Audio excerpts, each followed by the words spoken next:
what really frightens me, I think, as I look down at the stripes of green light that coil around my arms and legs, is that a part of both of us was left behind at the bottom of the river, where the zebra grass grows over the bones of shipwrecked sailors, at world's end.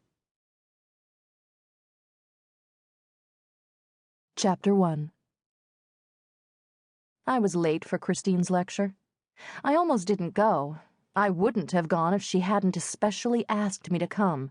The force of her preference was as irresistible now as it had been nearly 20 years ago, when of all the girls at Penrose College, she chose me to be her best friend. So even though I'd made a vow to avoid the campus during reunion, and had managed to do so far, I find myself on Sunday afternoon rushing through the lengthening shadows toward the library, just as I had on so many Sunday evenings during college, making a last dash to catch up on everything I'd avoided doing all weekend. Usually it was Christine herself who had lured me away from my work in the first place, who had unearthed me from whatever hole I'd buried myself in. "The Middle Ages can wait," she'd say, "but the Sargent exhibit at the Whitney is ending this weekend." She was always reading about some art exhibit that was just about to close.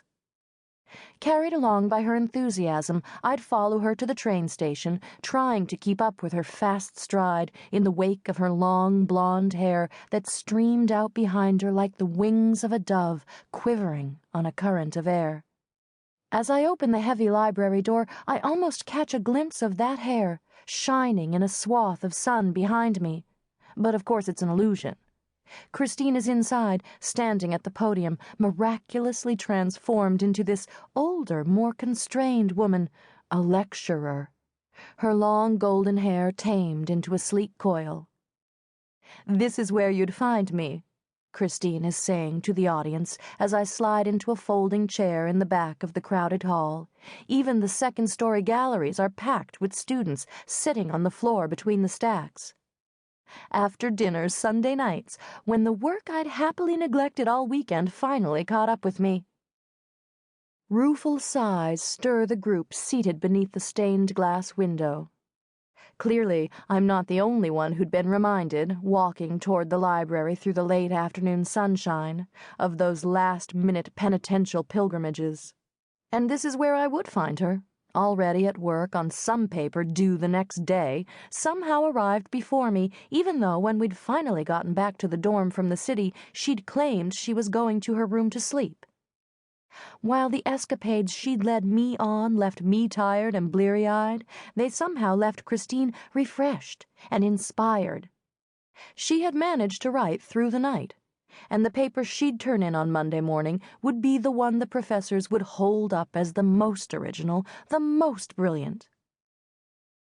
When I approached the table here below the window, I always imagined that the lady looked down at me askance, Christine continues.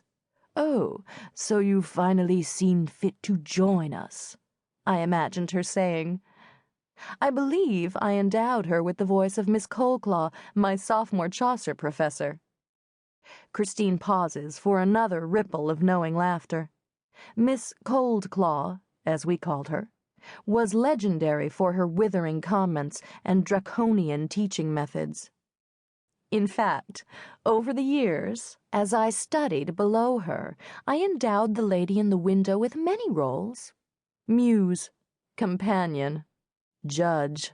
But of course, these were my own projections.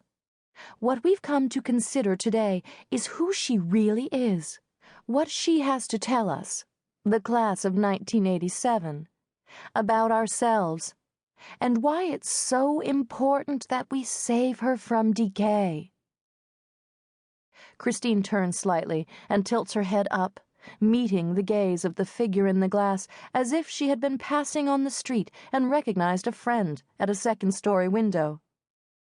Throughout the lecture, she turns like this to address the lady as if they were contemporaries. And truly, even though Christine is dressed in a spare, sleeveless black shift, Prada, I think, and the lady is robed in a medieval gown of embroidered damask, ruby glass acid-etched with a millefleur pattern and layered